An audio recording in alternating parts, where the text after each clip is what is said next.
Hello everyone, welcome back, this is James. When I said in previous videos that I've been planning the series for a long time, the topic I have for today certainly falls into that category. The topic was originally supposed to be for this video on the recent CTGP exploit, but it doesn't seem like they're releasing the cheater list and the whole thing may have been a nothing burger anyway, so I'm putting it on hiatus. Today I'm going to be talking about a phenomenon that has discreetly existed amongst the communities of modded Nintendo games for years, which has, as of this year, become a more prominent concern within the MKW community as a result of some recent developments. Ever since my first introduction into the pervasiveness of fan content takedowns amongst the Nintendo modding community in 2016, which I'll get to, I've learned to accept that under the overarching banner of Nintendo games, you have to live with a sort of occupational hazard, wherein any sub-community you're a part of can one day, out of the blue, become the next victim of a takedown. That then thereby necessitates the act of creating communities that are specifically community-ran and oriented, and which aren't at the behest of any discrete organizations, because of the nature of the best practices, so to speak, of decentralization and anonymity within the communities that exist. It's actually pretty easy throughout my life for me to have come to grips with this mentality, considering that most of the games I've played in my life have been conducive to the concept of eschewing whatever it is that the developers on high would have you doing, and instead simply finding the best way of playing the game. Whether that be sticking to Minecraft 1.8 PvP, using Mega Hack and Geometry Dash, or perhaps playing CTs, because I don't like most of the courses inherent to the base game in MKW. But within the Nintendo modding ecosystem in particular, that anti-establishment, play how you'd like irregardless of official mandates idea also comes with it a sense of fear, which is of course the fear of being persecuted and having your game get taken down. But there are some games and copyright infringing content that doesn't get taken down, like CTGP for instance. Whether it's because it is genuinely immune under some intrinsic, clever legal loophole of the devs, or that Nintendo simply never finds out about it, is typically considered irrelevant because these things exist under a sort of don't ask and don't tell policy.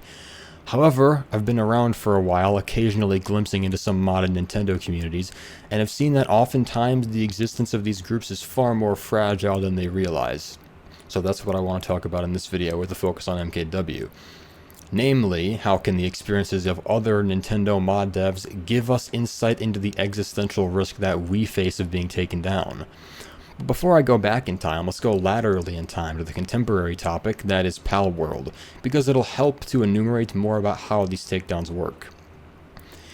Now, like I said, I've had a limited interest in this kind of topic for quite a while since it's marginally personal for me. Like I said, I'll get there. But what brought my attention back to this topic this year was a serendipitous recommendation from a YouTuber by the name of Moon Channel. This guy's interesting in the sense that he doesn't care at all about whether his videos are facetiously entertaining and packs quite a lot of information into his videos. Why does this matter, you may ask? And the reason is because Moon is actually a lawyer in real life, which allows him to offer a much deeper level of insight into this topic than any casual observer such as myself. He has a series on his channel called Video Game Law, in which he primarily focuses on, specifically Nintendo games, and how the litigative process actually works regarding copyrighted works and fan projects. Most of the factual information in this video is going to be information taken from his videos and some other adjacent sources. If there's one lesson to take from his videos, it's that the law in this particular field, that being the field of intellectual property law, which includes the DMCA and other associated copyright, trademark, and patent law, is very abusable and oftentimes archaic, which allows Nintendo to oftentimes get away with whatever they want by nature of the fact that they are very aggressive when it comes to defending their intellectual property. What I'll be discussing in this video will be primarily concentrated on the Digital Millennium Copyright Act, aka DMCA, and general copyright law, which is different from trademark and patent law. The situation with Palworld, however, doesn't actually concern the DMCA, which I think should help to demonstrate what MKW modders won't have to deal with when considering what kind of intellectual property law violations that they might be engaging in. As I'm sure everyone knows by now, in early 2024 there was a game called Palworld that was released. It was notable for being playable on PC and available on Steam despite utilizing many of the mechanics and general archetypes for the in-game models of the Pokemon series. Another one of its claims to fame was that it was open world, which is an extremely auspicious trend within the gaming industry at the moment that allowed it to go hugely viral. Nintendo's grave response to this success was demonstrated by the option that they would end up choosing within the IP law skill tree, so to speak, to respond to it. In the wake of a Pokemon clone success story that merely apes Pokemon's style as opposed to directly copying it, Nintendo of America's legal team brought out a strategy that they don't use very often. That is to say that the lawsuit is actually a patent infringement case, not a DMCA claim or anything to do with copyright law. Now, the reason why this is so interesting is twofold. Firstly, they're not directly attempting to reconcile any money. The company that owns Palworld, which is called Pocket Pair, is only being sued for $65,000 US. Nintendo's strategy here is to primarily cripple Palworld's playability by forcing the devs to remove all of the features that were most closely inspired by Pokemon, which includes their equivalent to the actual Pokeballs themselves, as well as a few other things. Secondly, it demonstrates how broken the patent system in particular is, which illustrates just how many avenues that Nintendo has when considering how to approach any given competitor. As a member, myself, of a community for a modded Nintendo game, I have been exposed to Nintendo's takedowns of fan content in the past, but the examples that you may have in mind were all probably conducted via the DMCA, which deals with copyright law. And let me just say that if you think that aspect of IP law is broken, you've just scratched the surface of it, because patent law is far worse. This is a rabbit hole that runs deep. There are some utterly psychotic patents out there for quite a few popular game series out there, namely Call of Duty's skill-based matchmaking, and you as the hypothetical developers for a small game studio have absolutely no recourse if you happen to violate them. Palworld can't even implement a storage system for the creatures in their game because Nintendo has a stranglehold on the patent for that Pokeball mechanic, trademarks and all else be damned. The disconnected and scattered small networks of modders in the Nintendo community don't have to deal with patent law. I only brought that up to introduce the concept of how aggressive Nintendo is and how unsafe everyone in their ball court is as a result. Because patent law isn't where Nintendo conventionally gets modders. They get them on copyright infringements. But what are these copyright infringements exactly, and how does it work? There are two main parts to how copyright law regarding video game mods currently works in the US. I know CTGP is based out of the UK, I'll get to that later. The first is a legal ruling which has to do with modding. Over a quarter of a century ago, in 1998, a company called MicroStar was selling a map pack of user-created levels for the game Duke Nukem 3D. Then the parent company that owns the copyright for Duke Nukem, FormGen, found out, which thereby spawned the court case MicroStar v. FormGen. MicroStar attempted to argue that their modded levels fell under the same legal protection that the Game Genie did, which was like the action replay of the time. I wonder if there are people watching this who are too young to know what an action replay is. I fucking hope not. The reason that MicroStar was trying to take this position was because the manufacturers of the Game Genie had already fought their own court case against Nintendo in 1991 and won, because the Game Genie only injected the code temporarily. However, in this instance, the court ultimately distinguished the modded custom levels from the Game Genie's method of temporary code injection because they simultaneously used the game's assets while storing them in non-temporary storage, thereby making the user-created maps illegal on the basis of copyright infringement. All that to say that if anyone in the United States were to go to court with a game developer over the sanctity of their modded content, they would lose on that precedent. The second aspect of U.S. copyright law is the Digital Millennium Copyright Act.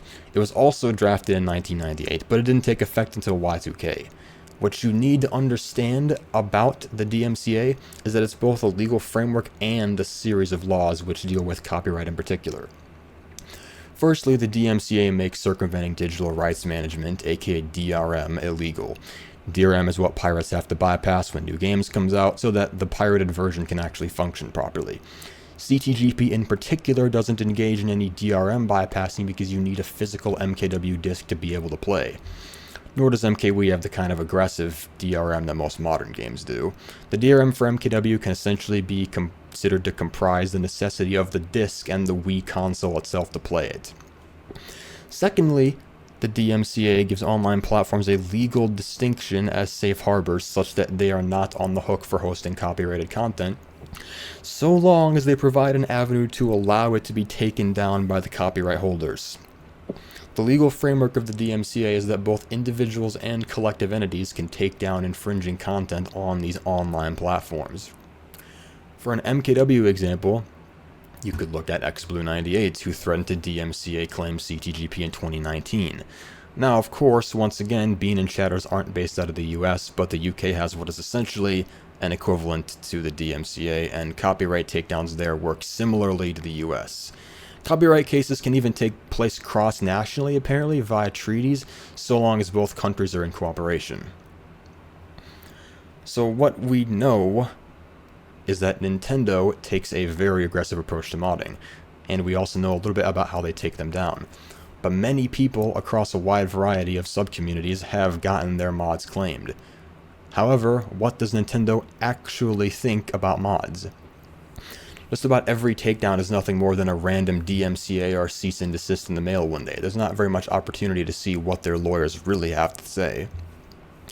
I was looking up terms related to DMCAing in Bean servers, and I found an interesting conversation from late 2022 from some people who were discussing a then recent case from the Smash community with a company called Panda Esports. Now, to make a long story short, Smash has already been screwed many times over the years, sometimes for absolutely no reason, like with EVO 2013. But as of today, there's a legitimate reason for Nintendo to antagonize Smash, at least in their eyes. There's a mod for Melee called Slippy that lets you play online matches with comparative levels of latency to if you were actually playing against someone in person on the same console like at a traditional tournament. This was, of course, a game-changing deal during the COVID era, because in-person tournaments couldn't take place. Because of the quarantine in 2020, one of the biggest tournaments, which falls into the category of what Smash players call a supermajor, the Big House, was planning to host all of its matches online through Slippy. But then, just a few weeks before the tournament was authorized to take place, they were issued a cease and desist because of the use of unauthorized mods. Make sure to note my wording of that. What got the Big House shut down wasn't the DMCA, it was a cease and desist. The cease and desist was issued as a result of copyright violations, but it wasn't the DMCA claim. This is because, as I'm about to try to prove, Nintendo takes issue with the act of modding in and of itself. Going back to the 2022 situation, Panda Esports were, at the time, desperately trying to strike some kind of deal with Nintendo, not just for their own sake, but also for Smash in general, so as to give the community more legitimacy in the wake of what had happened in 2020.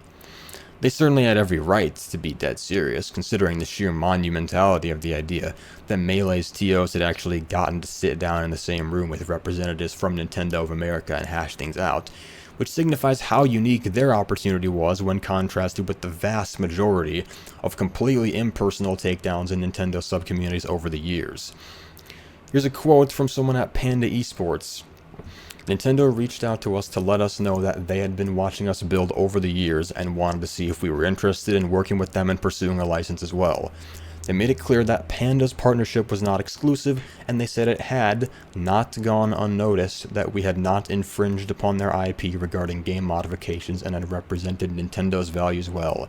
They made it clear that game modifications were their primary concern in regards to, quote, coming down on events, unquote, which also made sense to us given their enforcement over the past few years in that regard, unquote again. Now, as far as I'm aware, the people working for that group who had reached out to Panda don't actually have any association with Nintendo's legal team themselves, who I'll get to in a bit, so their reference to watching them build shouldn't be that concerning. What is important to point out here is what Nintendo of America's representatives think about what copyright infringement is, which is to say that they think that any modding qualifies as copyright infringement. Guess what? The Panda Esports deal fell through because there was too much unlicensed activity occurring in the Smash community and Nintendo didn't want anything to do with it anymore. Something that I neglected to mention from earlier is that the notion of all mods qualifying as copyright infringement is actually how some lawyers interpret the ruling of Microstar v. Formgen from earlier, and Nintendo evidently agrees. So we're screwed then, right? With that in mind, the logic would track that it's only a matter of time until we're found out, and then the past decade of CTGP and all the rest of the CT scene would have ended up just being a fortunate blip on the radar because they weren't picked up on by Nintendo. Well, not quite. Because there are some rare instances where ostensibly copyright-infringing fan-made projects are allowed to exist unfettered. The Panda Esports people weren't even being completely delusional. My serendipitous video recommendation from earlier was actually from a video called Why Hasn't Nintendo Axed Pokemon Showdown Yet? In the video, Moon Channel argues that it's possible for your fan project to not get struck down if you follow a strict, yet unspoken, set of rules. In lieu of Nintendo refusing to officially authorize mods, you as a modder can essentially achieve the same outcome by making active efforts to exist within the margin, not too flagrant to be struck down and not too flippant to not be worthwhile. The video was about Pokemon Showdown, of course, so I'll explain each guideline with reference to it. After I explain them, we'll be able to see how much MKW mods stack up when cross-referencing them. The first guideline is to not make too much money, or in the best case scenario, to not be monetized at all. Pokemon Showdown doesn't make money. Number 2, don't copy the essence of a work, which refers to how other Pokemon ROM hacks and fan games often attempt to recreate the experience of an entire game, whereas Pokemon Showdown only simulates the battles. Number 3, don't promote your work. This refers to games like the Roblox clone of Pokemon called Pokemon Brick Bronze, which was taken down in 2018, which had reached too wide of an audience and had garnered too much of what Moon Channel calls self-aggrandizing attention. Pokemon Showdown doesn't overly promote itself according to Moon, so I'll just take his word on that since I don't play it. And last but not least, number 4, don't affect the market. Affecting the market, in this case, does not actually mean creating a corner of the market of your own. The mere act of imitating a property that is owned by Nintendo for a fan developer's individual purposes that can possibly sway potential buyers away from Nintendo's fan products, or official products, my bad, presents a risk to their bottom line, which they'll then try to remove, even if the game is completely free. Pokemon Showdown can be claimed to not affect the market because there don't exist any Pokemon games that exist exclusively for online battling. Showdown's obviously online, whereas, I don't know, like Coliseum from back in the 90s is offline. This last point might be a bit hard to wrap your head around, so how about a story from my own real life, with an example from my first ever experience with one of the victims of Nintendo of America. In December of 2016, I had already quit Minecraft PvP because the game was dying, but I wasn't big into MKW yet like I am now, and I'd only just recently found out about CTGP after getting recommended Mr. Bean's old video about changing characters between races online. So most of my time was being spent playing single-player games that I had downloaded from the internet, which fittingly for this video included Pokemon ROM hacks. One that I was looking forward to at the time was Pokemon Prism, which I had seen a trailer for on YouTube that would end up receiving almost 1.5 million views. It would have been one of the best and most polished ROM hacks with the most content at the time, and the community was sure that it was going to be successful despite their recent setbacks. What recent setbacks am I referring to? The reason why the ROM hack community was so confident that Prism was supposedly legally immune was because the game file itself was actually distributed as a patch for a ROM, which the previous huge community DMCA case from August of 2016, Pokemon Uranium, hadn't used, with the Uranium devs instead opting to package the entire game as a download, with its pre-built status as opposed to ROM hack status being perceived as one of the reasons why it had been susceptible. This was not intended to be a trick. I was supposed to wheelie. One of the reasons that I was keeping close track of Pokemon Prism's release at the time was because I had just received my pre-order of Pokemon Sun, which came out in November, and completely hated it because I would get unplayable frame rates during battles, and the story seemed like a complete joke to me, so I was really hoping I'd get something that took itself more seriously. But then on December 21st of 2016, shortly before Prism was slated to come out, to the community's shock, the Prism developer Adam Vieira was forced to state that he wouldn't release the game after a cease and desist notice from Nintendo. Notice the outright DMCA that Uranium received versus the cease and desist warning that Prism received, which isn't actually a type of litigation. Remember how the most recent legal case dealing with the intellectual property law of modded video games was litigated in 1998? As far as I've come to find, the act of distributing a patch for a ROM is legal, because you can technically acquire ROMs legally, although nobody actually does it. Releasing a fully packaged game or a patched ROM, sort of like Uranium did, is definitively illegal ipso facto. However, Vieira still has no recourse against this because his intent was still to create a derivative work that violates copyright law. But even then, Nintendo wasn't brave enough to hit him with an outright DMCA because they didn't have as strong of a case against him as they did with Uranium.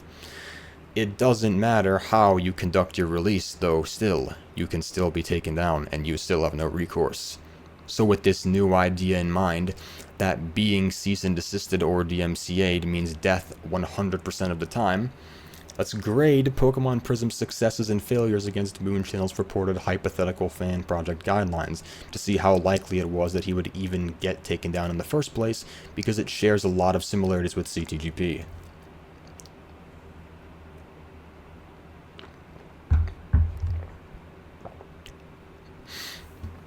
To start with, Prism wasn't monetized, so it passes there. For Criteria 2, though, it fails completely because it completely copies the essence of a main series Pokemon game. The danger of violating that criteria is also compounded by its violation of Criteria 3, which is to not promote and advertise your work too much. Now here's where I actually draw a little bit of an issue with Moon Channel's video, though. Pokemon Prism wasn't over-advertising itself. A trailer for the game was released on YouTube, and it did blow up, but that is a much more nuanced topic than he gives it credit for.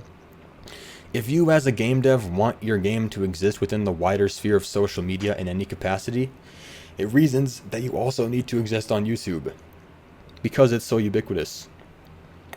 And it's certainly better if your Pokemon fan game, for instance, exists on YouTube than it is if a bunch of dead channels upload uncommentated long plays of it that nobody will watch.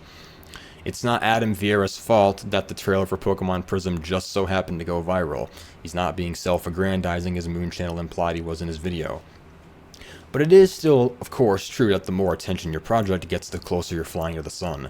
I just illustrated my grievance with that part to prove a wider point. Moon Channel is a lawyer, but his video about Pokemon Showdown is really just complete speculation. He can't know for sure how Nintendo chooses its targets, or why some projects are left unscathed, and that's by design. Nintendo exists as a black box, and it's a forgivable sin for Moon to falsely conflate things as a result of the overarching fact that we're forced to try to come to these post hoc conclusions if we want to try to ensure that our projects won't be taken down long term. Under these conditions, where a seemingly random strike can occur at any moment, any situation is going to naturally seem bleak. One day you're having fun modding games, the next Nintendo of America is hiring someone to scope out your house IRL, and yes, that actually happened. The MKW community is actually one of the only communities I've seen that doesn't seem to live in constant fear of takedowns, which I can of course attribute to Nintendo's apparent lack of interest in us thus far. In fact, I actually think that MKW players are overly optimistic about this entire topic. I was having a discussion in CTL public chat about a month ago with a few people who were interested in this subject, but who still seem to believe that CTGP isn't in any danger because they think that Bean took enough precautions to deter Nintendo from building a case against the pack, and furthermore that the time period in which it would have been taken down has already passed. And to that second point, I have yet another counterpoint. It's an understandable assumption to make that because CTGP has existed publicly for over a decade and has been the subject of a couple sporadic multi-million viewed videos on YouTube over the years while having received radio silence, that it has thereby done enough right to fall into that coveted margin of willful ignorance from Nintendo. I already used the Pokemon Prism example to establish that CTGP's patching system and requisite use of real hardware doesn't lend it any kind of special consideration, and that even projects that do everything right aren't immune. Not that they have any recourse to even demonstrate that they did try to keep things as clean as possible. Continuing on the theme of Pokemon, my next example is of a website that existed in the Pokemon fan game community for almost a decade. Once again, if I didn't delineate it clearly enough before, in the Pokemon modding community there are two types of games, ROM hacks and fan games. ROM hacks are patched on top of existing ROMs and require more steps, but they're usually slightly easier to handle from a legal perspective, whereas fan games are fully packaged games, usually exe files. The website Relic Castle was a mainstay within the community alongside another website called Poke Community, which hosts both ROM hacks and fan games, whereas Relic Castle was exclusively for fan games. Whereas Poke Community has had some of its games removed in the past from Nintendo DMCA claims, Relic Castle took more precautions due to the nature of fan games. They didn't host anything locally, their website didn't run ads and was non-profit, and they didn't market themselves anywhere. The website was created in 2014, which is the same year that CTGP released, and it had built up a community that thought, like many other ill-fated projects, and just like many CTGP players do right now, that their long-term success meant that they were safe. In March of this year, they were taken down. But how? How can a community infringe upon Nintendo's copyright for so long while maintaining the exact same pattern of behavior the entire time and survive for almost a decade? Surely someone would have brought it to their legal team's attention beforehand, right? I propose that actually, no, it really did take them 10 years to find the site. I say this because there exists an interview with someone responsible for many of the takedowns themselves. Don McGowan, who was the chief legal officer for the Pokemon Company, said this in an interview in response to the question, how does the Pokemon Company find fan projects to take down? Quote, "Short answer, thanks to you folks. I would be sitting in my office minding my own business when someone from the company would send me a link to a news article, or I would stumble across it myself. I teach entertainment law at the University of Washington and say this to my students. The worst thing on earth is when your fan project gets pressed because now I know about you." Unquote.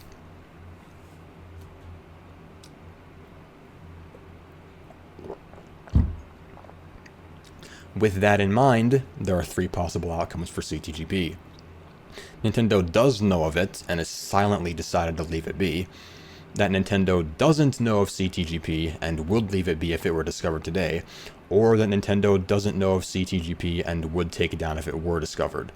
After what I've just told you, you should have a better idea as to the unlikeliness of something falling into that second category. The process of being the unlucky mod developer who gets his name on a piece of paper handed to McGowan is much more perplexing and arbitrary than you might think, but there doesn't seem to be any inherent wiggle room to the process. The way it sounds, you're either discovered and taken down, or not discovered at all. And I already addressed why it doesn't matter how much of a good boy you think you've been. But now I finally reached the point of the video where I can talk about what this means for CTGP at length. I still believe that it's 100% possible that Nintendo is unaware of CTGP. As I've demonstrated, the equivalent processes from other Nintendo sub-communities to the efforts that Bean and Shatters have gone through to try and prevent the possibility of being copyright struck don't hold up to prevent claims. I would say that Nintendo shoots first and asks questions later, but they don't even ask questions later because they don't need to. You can't fight back anyways. With that in mind, let's do a thought experiment here and assume that either Nintendo of America working within one of the legal frameworks that allows you to target people overseas, or Nintendo UK themselves, which has actually historically been a bit less litigious but has still targeted people, decides to go the nuclear option on CTGP. Not just a cease and desist, but a full-on DMCA, no holds barred. So everything I say in this section will be from the theoretical perspective of an unforgiving lawyer trying to make a case. And once again, we'll go by Moon Channel's guidelines. Number 1. Does Bean make too much money from CTGP? CTGP's free to download, but he does make money from his Twitch subs, which wouldn't mean anything if you could get a 24 player code without having to pay. The act of having to pay for a feature in the pack thereby elevates the money made from his Twitch from mere donations to an act of financial exchange, or, in other words, a paid mod. In reality, of course, nobody cares about 24-player, and CTGP is completely usable if you don't have it, but that's a moot point on a DMCA claim. Number 2. Does Bean copy the essence of the Mario Kart series with CTGP? Original CT designs? Probably don't, but retros certainly do. Keep that in mind. Number 3. Does Bean overly promote his work? No, so that's good. But keep in mind that Moon states that you only need to slip up in one of these areas to be at risk. Lastly, number 4. Does Bean affect the market for the Mario Kart series? To be honest, I don't think you can even make an uncharitable interpretation that he does. This is where the argument that CTGP has actually implicitly gained immunity status, since Nintendo would have just taken him down years ago if they hadn't, is actually a decent case. Because CTGP in its early days was the primary alternative for Mario Kart players who didn't want to move on to MK8, so that was also a legal weak point. CTGP doesn't have very many tracks from 8D, and they don't have any Nitro Wii U tracks either. But doesn't that remind you of something? An extremely popular CT distribution at the moment that does include Nitro Wii U tracks, and one that does attempt to compete with Nintendo in its own currently active markets. Retro Rewind violates every single possible fathomable guideline for proper conduct that has ever existed in any modding community for any Nintendo game under their copyright guidelines. So, let's go through the charges. Once again, number 1. Does ZPL make too much money pertaining to the project? Once again, like with CTGP, Retro Rewind is free, but ZPL does make money as a CT creator. He has a commissions page where he charges people $100 to make a track for them, which is usually just a track from some other racing game. I don't know if any of these commission tracks are in Retro Rewind, but ZPL does make money off of his CT career, even if it's not directly related to Retro Rewind. When modders have cases made against them, things like this don't need to be as clear-cut as you think, and oftentimes they aren't. Number 2. Does ZPL copy the essence of the Mario Kart series? That is nothing less than the explicit express purpose of the pack, to include all of Nintendo's designs ported into MKW. Keep in mind all of this is being offered for free, whereas receiving the legitimate experiences of playing these tracks in each of their respective games would cost many hundreds of dollars. Number 3. Does ZPL promote his work in a self-aggrandizing fashion? Yes, I would say. Retro Rewind has had an aggressive marketing campaign, whether it be through having Troy play it very frequently and state that people should be transitioning to it as their primary pack over CTGP, or through the constant reference to the primary selling point of the pack, which is number 4. Does Retro Rewind affect the market for Mario Kart games? Retro Rewind alone has single-handedly done more to attempt to impact the market for the Mario Kart series as a whole than just about every other mod and pack ever made for MKW. It's a free mod that is designed specifically to work with the Dolphin emulator to bypass MKW's inherent requirements for a NAND, which contains a unique console ID, thereby allowing you to play online without even invoking the concept of original hardware. I'm not sure if this would be considered DRM violation because MKW doesn't exactly have it, like I said before, but what it does do is something that Nintendo has taken an incredibly hard line against in the past. It promotes piracy. Nice bill, by the way. You can illegally download an MKW ISO online, boot it up on Dolphin, and be up and running on Retro WFC playing tracks from the newest Mario Kart game in the series, which copies are still being sold for. Ones from 8D and even Tour, without spending a dime or legally engaging with a single legitimate Nintendo product whatsoever. Now get this. I'm not anti-piracy, and I'm not pro-Nintendo, but within Nintendo modding communities that actually survive and aren't sued into oblivion, the one commonality is that all of them maintain a very delicate equilibrium between the user base's quality of life and the legal risk incurred. If something disrupts that equilibrium, the quality of life may marginally increase, but the existential risk skyrockets. I still have 2 more anecdotes to discuss, though, so let's get to those. I never finished discussing Pokemon Prism for a reason because I wanted to get back to it after introducing Retro Rewind's non-existent legality. After being taken down, Prism dev Adam Vieira managed to gain the prestigious honor of actually getting to meet in person with Nintendo of America to discuss the takedown, which most victims never get to experience. Vieira later stated that the most striking impression that he got from the interview is that he felt that Nintendo implied as if they had to take Prism down specifically because it posed too much competition to Sun and Moon, the official games.